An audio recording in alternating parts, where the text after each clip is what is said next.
오늘도 야단만개를 찾아주신 분들께 감사드립니다. 구독과 좋아요, 알림 설정 꾹 부탁드려요. 그럼 재미난 야담을 이제부터 시작하겠습니다. 옛날 조선시대 지리산 자락에 작은 마을이 하나 있었습니다. 헌데 병자호란이 터지면서 마을 남정네들이 죄다 전쟁터에 끌려가고 말았지요. 이렇게 전쟁에 나간 사내들 중 살아 돌아온 이가 하나도 없었습니다. 하여 마을은 졸지의 과부만 남아 과부촌이 되고 말았답니다. 이제 온 마을을 통틀어 사내라고는 70 먹은 머슴인 고영감뿐이었습니다. 아이고 죽겠다. 이 나이에 온 동네 일을 죄다 맡아서 하고 있으니 원. 남자가 없다 보니 마을의 굳은 일은 죄다 고영감 차지였죠. 덕분에 이리저리 불려다니면서 일을 하니 늙은 고영감은 아주 죽을 맛이었습니다. 그래도 어쩌겠습니까? 이 마을은 이제 고영감이 없으면 도통 돌아가지를 않는 것이었습니다. 그날도 늦게까지 일을 도운 고영감은 어두워지고 나서야 집에 돌아갔지요. 이복의 고영감, 좀 어떤가? 오늘 밤엔 힘이 좀 돌아오겠는가? 에잉, 오늘도 안 되겠습니다요. 이놈이 도통 말을 듣지 않는구먼요. 일찍이 남편을 잃은 안방마님은 마을의 유일한 사내 고영감에게 은근히 기대를 하고 있었습니다. 헌데 나이가 든 고영감은 기력이 다 떨어졌는지 도통 사내구실을 못하고 있었지요. 덕분에 오늘이야말로 뭔가 해보려던 마님은 인상을 팍 썼답니다. 집에 남자가 있으면 뭐하나? 정작 사내고시를 못하는데.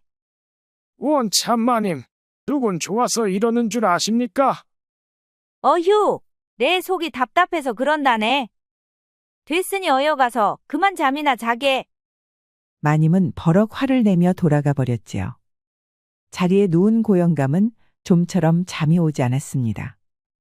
답답한 마음은 고영감도 매한가지였으니까요. 에잉, 온 마을에 여인네가 그득하면 뭐하나? 정작 아랫도리가 이 모양인데. 고영감은 한숨 막 푹푹 내쉬었지요. 그러던 어느 날이었습니다. 이보시게 고영감. 간밤에 우리 집 부뚜막에 내려앉아서 자네가 한번 봐줘야 되겠네. 마을 제일의 미녀인 원주댁 마님이 고영감을 찾는 것이었죠. 아, 그것이 오늘은 할 일이 너무 많아서 내일은 안 되겠습니까요? 빨리 좀 안 되겠나? 이러다 밥도 못 짓게 생겼다네. 원주댁 마님은 고영감의 두 손을 붙잡고 신신당부를 하는 것이었습니다. 가까이서 보니 원주댁 마님은 역시 절색이었지요. 가슴이 두근거린 고영감은 그날 오후엔 다른 일 제쳐두고 원주댁으로 향했지요. 자네가 와서 살았네. 어떤가? 글쎄요, 일단 한번 속을 봐야겠습니다요. 살펴보니 붓도막이 무너지면서 아궁이에 흙먼지가 그득히 쌓인 것이었습니다. 고영감은 삽을 휘둘러 열심히 먼지를 퍼냈지요. 나중에는 원주댁 마님까지 가세해서 뻘뻘 땀을 흘리며 잔해를 치웠답니다. 잔해만 치우면 붓도막은 바로 지을 수 있습니다요. 고맙네. 그나저나 삽질이 이거 보통 힘든 게 아니구먼. 마님은 오래간만에 힘을 써본 것이었죠. 그러다 보니 옷이 땀에 젖어 착 달라붙는 것이 아니겠습니까? 덕분에 원주댁 마님의 그림 같은 몸매가 전부 드러나는 것이었지요. 고영감은 눈을 뗄 수가 없었습니다. 원주댁 마님이 너무나도 아름다웠거든요. 어찌나 풍만하고 매끈한지 꼭 백자 호리병 같았습니다. 고영감은 침을 꼴깍꼴깍 삼키면서 원주댁 마님을 감상하였지요. 헌데 이 무심한 아랫도리는 이런 상황에서도 도무지 힘이 돌아오지를 않는 것이었습니다. 어이구, 아깝구먼. 심하게 아까워서 땅을 칠 일이야. 응? 자네 무슨 말 했는가? 아닙니다요. 삽질이나 계속합지요. 그렇게 고영감과 원주댁 마님은 번갈아 삽질을 하며 잔해를 치웠습니다. 다시 붓도막을 지어 올리니 어느덧 밤이 껌껌해졌지요. 하여 고영감은 오늘도 고단한 하루를 마치고 잠자리에 들었습니다.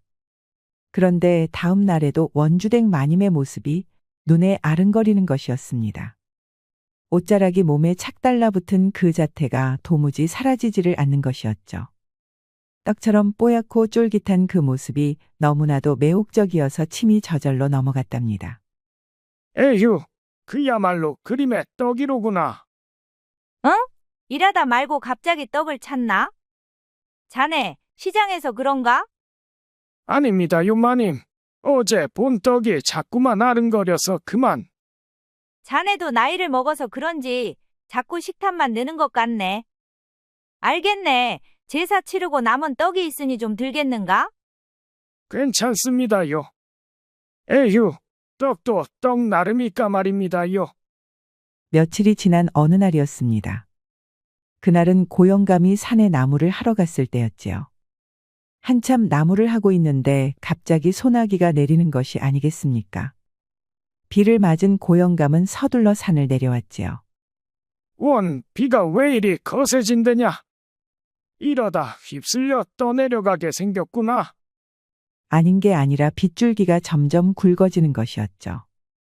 다급해진 고영감이 산비탈을 내려오는데 마침 절벽 아래에 동굴이 보이는 것이었습니다. 고영감은 옳다구나 싶어서 동굴 안으로 들어갔지요. 동굴은 퀴퀴한 냄새가 좀 났지만 그런대로 아늑했답니다. 10년 감수했구나. 하마터면 큰일 날 뻔했어. 고영감은 가슴을 쓸어내리면서 불을 피우고 옷을 말렸지요. 그렇게 좀 쉬고 있는데 바깥에서는 이제 천둥벼락까지 치는 것이었습니다. 동굴을 찾지 못했으면 아주 경을 칠 노릇이었습니다. 에? 안에서 소리가 들리는구먼. 걔 안에 누구 있어? 그런데 이게 뭔 일이랍니까? 갑자기 동굴 안쪽이 부시럭거리더니 무언가가 기어나오는 게 아니겠습니까? 눈은 양초마냥 번쩍이고 온몸엔 검은 줄무늬가 쫙쫙 간 것이 바로 호랑이였지요. 놈은 집채만한 아가리를 벌리고는 입맛을 쩍쩍 다시는 것이었습니다. 기겁한 고영감은 걸음아 나 살려라 달아날 수밖에 없었답니다. 사람 살리시오. 어이구, 사람 살리시오. 고영감은 젖먹던 힘까지 써가며 빗속을 달려갔습니다. 호랑이는 금방이라도 고영감을 낚아챌 것 같았답니다. 하기사 아무리 도망쳐봤자 호랑이 앞에 영감 신세였죠. 그렇게 호랑이의 발톱이 고영감 뒷덜미에 닿으려는 순간이었습니다. 벼랑간 콱쾅 하는 소리와 함께 벼락이 떨어졌답니다. 고영감은 그대로 뻗어버리고 말았지요. 아이고, 여기가 극락이냐, 지옥이냐? 한참 만에야 일어난 고영감은 머리를 흔들었죠. 일어나 보니 장대비도 천둥벼락도 물러간 뒤였습니다. 옆을 보니 어젯밤 자기를 뒤쫓던 호랑이가 죽어 있는 게 아니겠습니까? 필시 벼락을 맞은 탓이었죠. 호랑이는 죽었는데 난 살았구먼. 참으로 귀신이 고칼 노릇이로고. 헌데 같이 벼락을 맞은 고영감은 아픈데 하나 없이 아주 기운이 팔팔한 것이었습니다. 천지신명의 도우심이라. 그나저나 배가 왜 이리 허기가 지는 것이냐?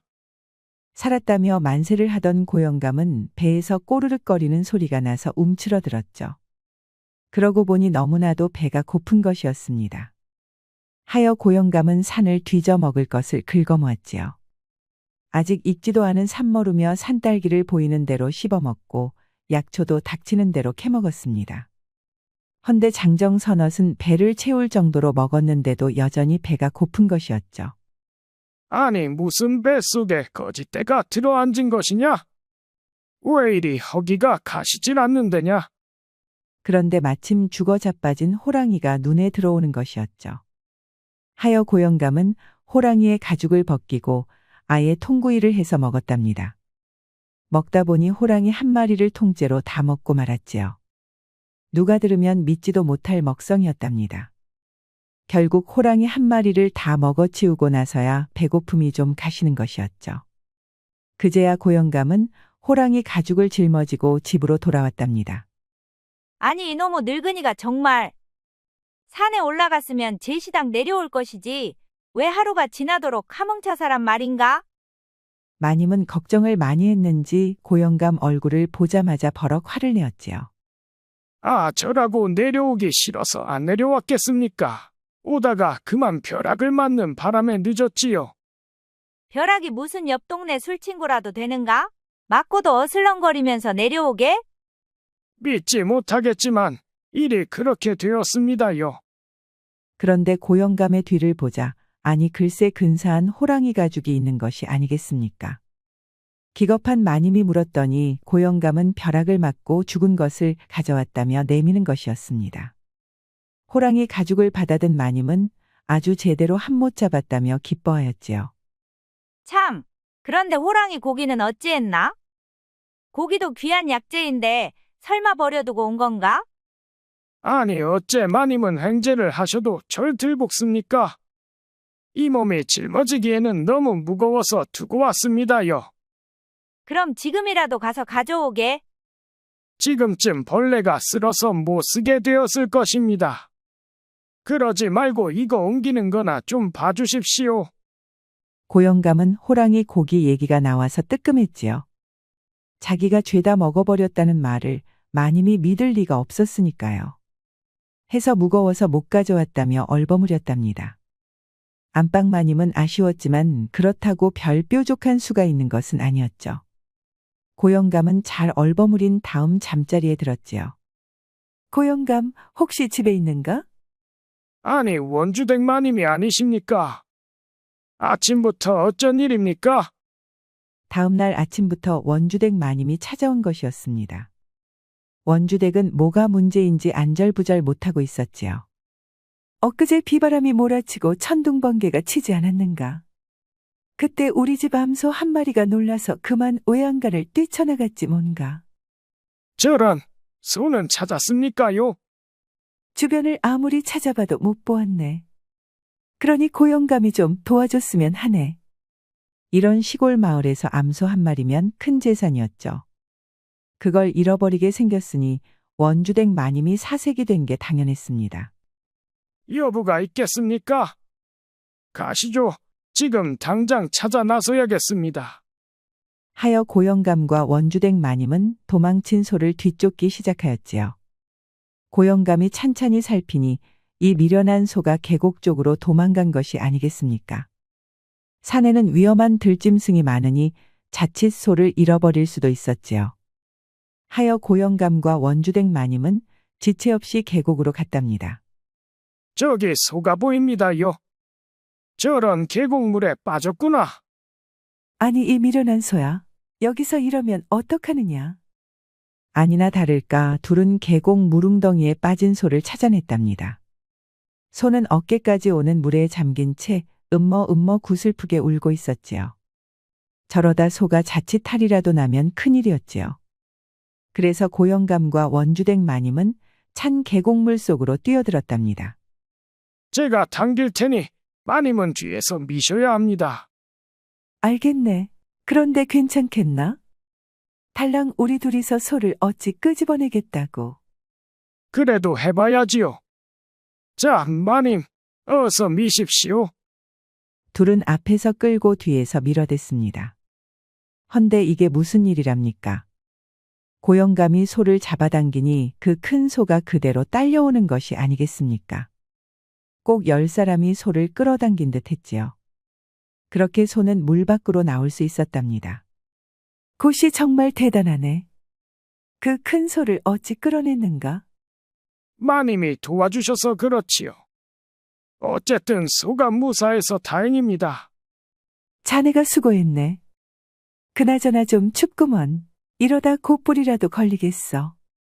계곡물에 들어가 씨름을 한 탓에 소도 사람도 흠뻑 젖고 말았지요. 벌써부터 원주댁 마님은 달달 떠는 것이었습니다. 고영감은 얼른 불을 피워서 젖은 옷을 말리기 시작했답니다. 마님, 옷을 이쪽으로 주십시오. 말리지 않고 입으면 꽃불에 걸리십니다. 알겠네. 원주댁은 얌전히 웃도리를 고영감에게 넘겨주었지요. 덕분에 원주댁은 속저고리에 속치마 신세가 되었습니다. 그러자 배곡 같은 몸이 고영감 눈에 딱 하고 드러나는 게 아니겠습니까? 원주댁 마님은 어찌나 하얀지 반짝반짝 빛이 날 지경이었지요. 고영감은 감탄을 하면서 원주댁 마님을 힐끔힐끔 보았습니다. 허나 원주댁은 고영감이 구실을 못하는 걸 잘 알고 있어서 별 걱정을 안 했답니다.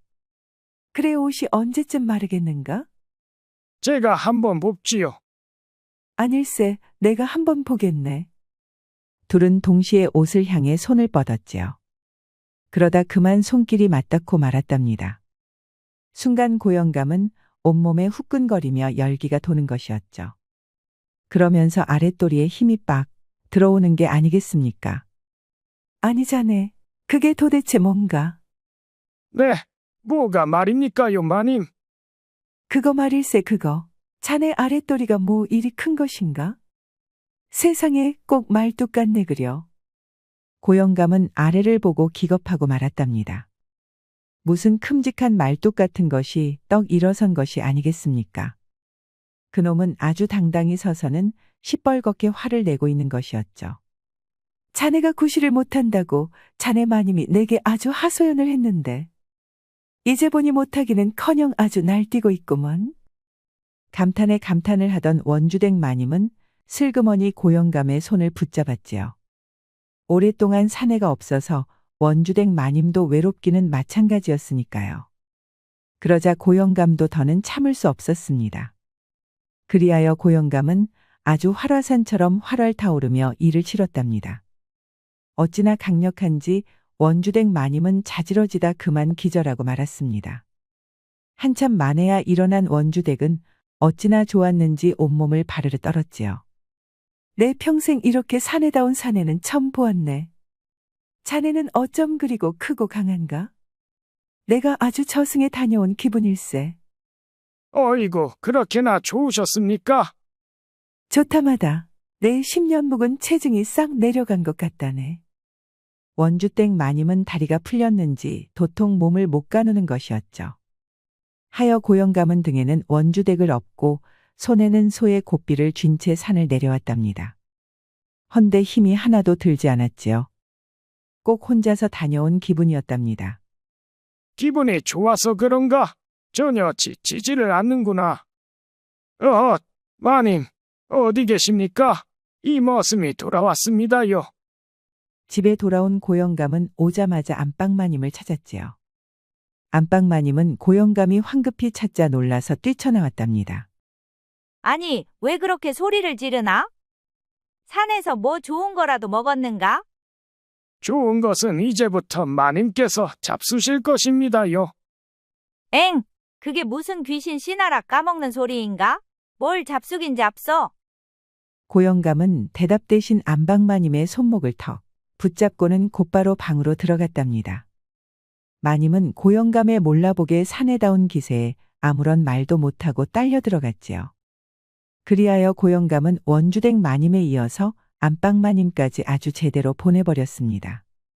안방마님은 아주 오래간만에 별을 보았지요. 덕분에 평소의 짜증이 다 사라지고 편안한 표정으로 잠자리에 들었답니다. 여보게, 고씨, 안에 있는가? 어허, 밀지 말게. 내가 먼저니까 뒤에 가 있게. 무슨 소리인가? 여긴 엄연히 내 자리일세. 아니, 이게 뭔 일이랍니까? 아침부터 대문이 소란스러운 게 아니겠습니까? 고영감이 뭔 일인가 싶어 살폈더니 아니 글쎄 온 동네 여인들이 죄다 몰려온 것이었습니다. 아주 바글바글한 것이 북새통이 따로 없었지요. 아니, 아침 대바람부터 이게 무슨 난리인가? 우리가 다 알고 왔네. 그 좋은 걸 숨겨놓고 자네만 차지하려는가. 여인들은 아주 삿대질까지 하면서 안방마님을 몰아붙였지요. 마님은 뜨끔하는 표정을 지었지만 얼른 내색을 감추었답니다. 아니, 숨기긴 뭘 숨긴단 말인가? 이 동네에서 옆집 숟가락 개수까지 다 아는 마당에. 그렇다면 고영감 힘이 돌아왔다는 걸 왜 숨기고 있나? 아니, 그걸 자네가 어찌 아나? 거봐, 이렇게 딱 들킬 것을 왜 그리 능청을 떠셨나? 순간 마님은 말문이 막히고 말았지요. 바로 어젯밤 고영감과 황홀한 시간을 보냈으니 대답할 말이 없는 게 당연했습니다. 그나저나 어떻게 하루 만에 소문이 마을 전체로 퍼졌는지 알다가도 모를 일이었죠. 원주댁이 다 말해주었네. 아주 말뚝이 따로 없다던데. 아, 글쎄 그 말뚝을 반나절이나 휘둘렀다지 뭔가. 정령 항우 장사가 따로 없다고 소문이 쫙 퍼졌네. 그제야 안방마님은 고영감이 자기보다도 먼저 원주댁과 놀아났다는 것을 깨달았지요. 순간 열이 빡받은 마님은 그대로 고영감의 뒷덜미를 붙잡았답니다. 아니 고영감 이걸 그냥. 아이고 마님, 지는 억울합니다요. 그건 어디까지나 불가항력이었습니다요. 과부들은 달려와서 마님을 뜯어말렸지요. 하기사 지금은 그게 중요한 것이 아니었습니다. 그렇게 된 일이니 자네도 고영감을 혼자 차지하면 안 될 걸세. 알겠나? 맞네. 이 마을의 사내라고는 고영감 하나뿐이니 모두가 공평하게 나누어야 하지 않겠나? 안방마님은 도대체 우리 집 머슴을 왜 멋대로 나누나며 성화를 내었죠. 허나마을 과부들이 한꺼번에 목소리를 높이니 천하의 마님도 별 수가 없었습니다. 하여 과부들은 마님 댁에 빙 둘러앉았답니다. 이제부터 이 제비뽑기로 순서를 정하겠네. 누가 되었건 뽑힌 순서대로 고영감과 만날 것이야. 옳소. 그러니 오늘 이후로 이러쿵 저러쿵 토달면 아니 될 일일세. 그리하여 산골마을 과부들은 고영감을 두고 제비뽑기를 하였답니다. 당연히 마님도 참가하였지요. 열띤 도전 끝에 1착은 강릉댁 마님이 2착은 원주댁이 되었습니다. 반면 마님은 마지막을 뽑고 말았지요. 이건 사기일세. 내가 이 집 마님인데 어찌 꼴찌가 나온단 말인가? 그게 다 천지신명의 뜻일세. 이제 순번이 정해졌으니 틀림없이 지켜야 할 걸세. 호호호, 그럼 고영감은 순서대로 들리도록 하게나. 그리하여 고영감은 제비의 순서대로 과부들의 집을 찾아다녔지요. 1착인 강릉댁은 벌써부터 몸이 달았는지 아주 버선발로 달려나오는 것이었습니다. 왜 이제 왔나? 오늘 하루 종일 기다렸다네. 아이고, 아무리 급해도 오늘 할 일은 끝내야 오지요. 앞으로 허드렛 일은 계집종들한테 맡기고 다니시게. 네, 뭐 알겠습니다요. 자, 어여 들어오게. 내가 술상을 좀 봐놨네. 강릉댁은 아양을 떨면서 고영감의 팔을 붙잡아 안방으로 끌어들였지요. 방에는 거하게 한상 차려져 있었습니다. 시장할 텐데 먼저 좀 드시게. 자, 이 술 한 잔 받게나. 아니 뭐 이런 걸 다. 이야, 이거 아주 감사합니다요. 기분 좋게 먹고 마신 고영감은 더 참지 못하고 강릉댁을 올라탔습니다. 그대로 윗도리를 탁 집어던지니 울룩불룩한 몸이 딴 나타났지요. 고영감은 지가 무슨 항우장사라도 되냥 아주 근육이 엄청났답니다. 아니, 몸이 어쩜 그리 대단한가. 갓 20살 장정이라고 해도 믿겠네. 글쎄요, 저도 제 몸이 이 정도인 줄 몰랐습니다 그려. 어째 몸이 엄청나게 변한 고영감은 뭐 좋은 게 좋은 거다 싶어서 넘어갔지요. 하기사 눈앞에 아름다운 여인네가 있는데 자기 몸에 신경이나 쓰이겠습니까? 하여 고영감은 인간 절구대라도 되냥 아주 제대로 강릉댁을 두들겼지요. 강릉댁은 아주 밤새도록 자지러졌답니다. 겨우 새벽녘이 되어서야 황홀한 기분에 젖어 잠이 들었지요. 아니, 무슨 열흘은 굶은 사람처럼 덤비는군. 이거 온 마을 과부들이 죄다 이러면 겁나는데 말이요. 고영감은 혀를 쯧쯧 차면서 돌아갔지요. 그런데 아주 제대로 힘을 썼는데도 몸이 하나도 안 피곤한 게 아니겠습니까? 꼭 하룻밤 푹 자고 나온 사람처럼 여전히 쌩쌩한 것이었죠. 이거 아무래도 내가 벼락을 맞은 후로 뭔가 힘이 엄청 세진 것 같구나. 그걸 이제야 깨달은 고영감은 고개를 절레절레 흔들며 집으로 돌아왔답니다. 조용히 대문을 여는데 문 앞에 마님이 쌍심지를 켜고 서 있는 것이었죠. 우와, 아니, 마님. 아직도 안 주무셨습니까요? 그래, 이제야 돌아오는가? 젊디 젊은 강릉댁이 그렇게 잘해주던가?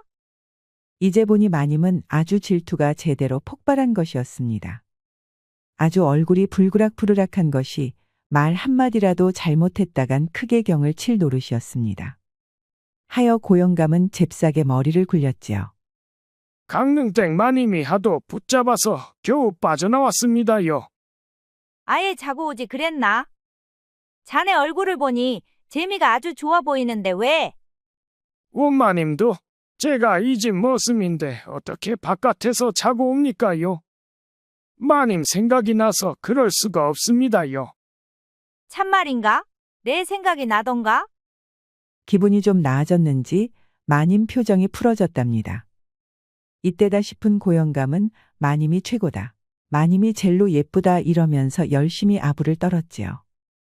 마님은 참으려고 했지만 입꼬리가 자꾸만 귀에 걸렸답니다. 자네가 그렇다면 내가 믿어줌세. 고맙습니다요, 마님. 고맙긴. 어서 들어오게. 이제는 나랑 좀 봐야 하지 않겠나? 고영감은 기겁을 했지요. 아니, 밤새도록 강릉댁에게 시달렸는데 이게 무슨 소리란 말입니까? 하여 마님을 붙잡고 하소연을 했답니다. 아이고, 마님, 눈은 좀 붙여야 하는 게 아니겠습니까? 자넨 오늘 밤도 갈 곳이 있으니 지금 봐야 하지 않겠나? 그게 아니라면 혹 내가 마지막 순번까지 기다려야 한다 이건가? 아닙니다요. 마님이 불러주셔서 아주 영광입니다요. 자, 어서 들어가시지요. 또다시 마님이 화를 낼 것 같으니 고영감은 얼른 손사래를 쳤지요. 그리고는 얼른 자기가 먼저 안방으로 들어갔답니다. 마님은 헤헤거리면서 아주 방실방실 웃으며 따라 들어왔답니다. 그리하여 안방 마님은 그날 오후까지 고영감과 재미를 보았지요. 그 이후로도 고영감은 매일같이 다른 과부집을 드나들며 과부들의 외로움을 풀어주었답니다. 한 과부가 즐거우면 다른 과부가 매달려오고 그 과부를 만족시키면 다음 과부가 덤벼들었지요. 그렇게 한 석 달을 내리 즐기니 벼락 맞은 고영감도 지치지 않을 수가 없었지요. 아이고 죽겠다. 이러다 내 기둥뿌리가 아예 뽑히는 게 아닌지 모르겠구나. 그리하여 고영감은 마을에서 몰래 달아날 생각을 하였지요. 아무래도 이 마을에 계속 있다간 과부들에게 아주 뼛속까지 잡아먹힐 것 같았으니까요. 그날 밤 조용히 짐을 싼 고영감은 불이 나게 마을 바깥으로 향했답니다. 아주 산을 내려갈 작정이었던 것이지요. 여인네 방에 들어가는 것도 하루 이틀이지. 이제야 좀 살 것 같구만. 산길을 내려가는 고영감은 벌써부터 어깨춤이 절로 나왔답니다. 그렇게 한참을 내려가는데 산비탈 아래에 누군가 쓰러져 있는 게 아니겠습니까? 놀란 고영감이 불이 나게 달려갔습니다. 이보시오. 정신 차리시오. 웬 젊은 여인이 팔에 피를 흘리며 기절한 것이었죠.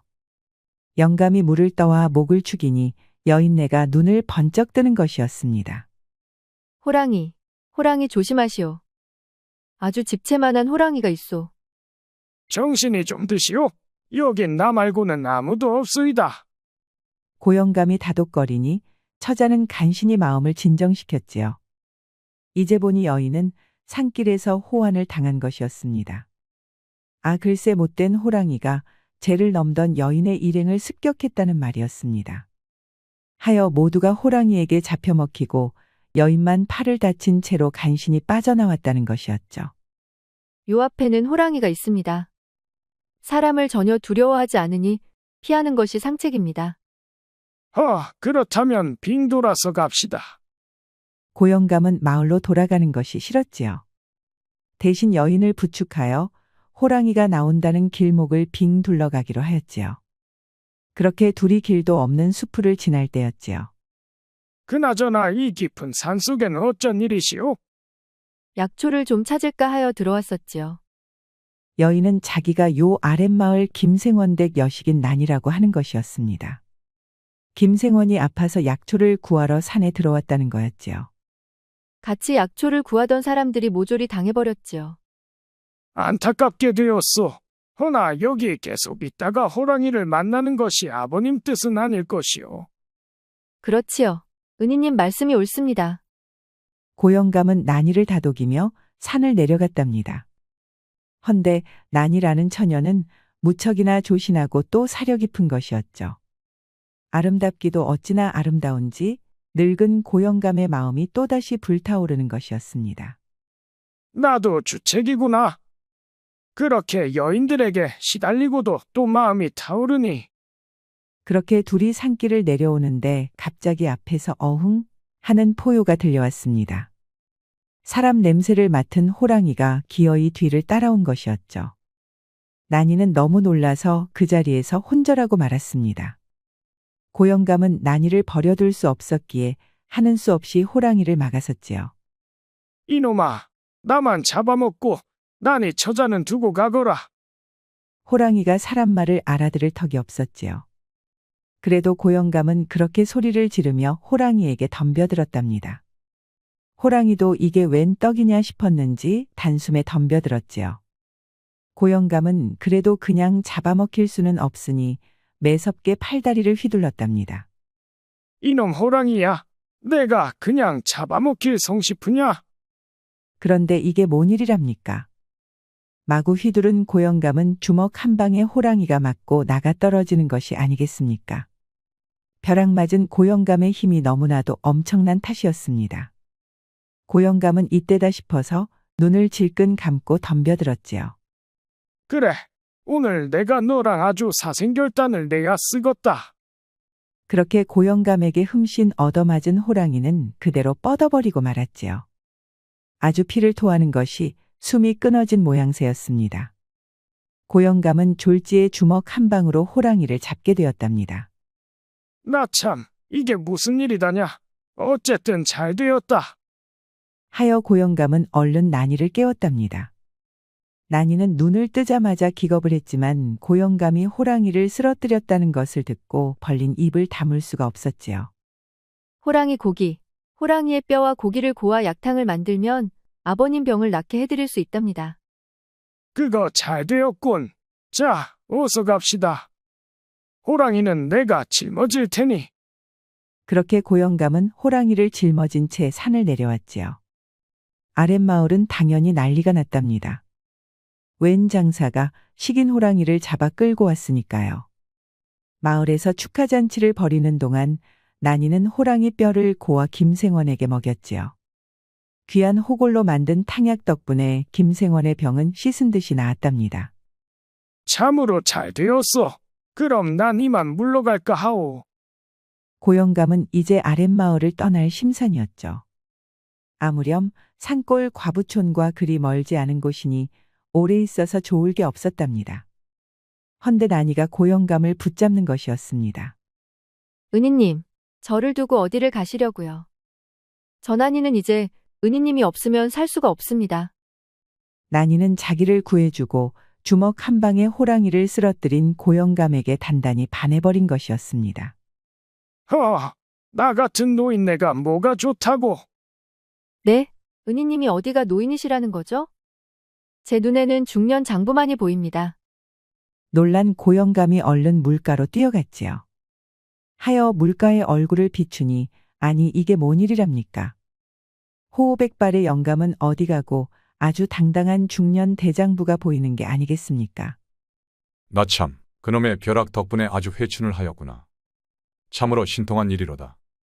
기뻐한 고영감은 아니 고시 대장부는 난이의 청을 수락하여 혼례를 올렸답니다. 김생원도 자기 병을 낫게 해준 고시를 반대할 이유가 없었지요. 보름 후 고시와 난이는 경사로이 혼례를 올렸답니다. 부인, 이제부터 내가 그대의 서방이요. 네, 서방님.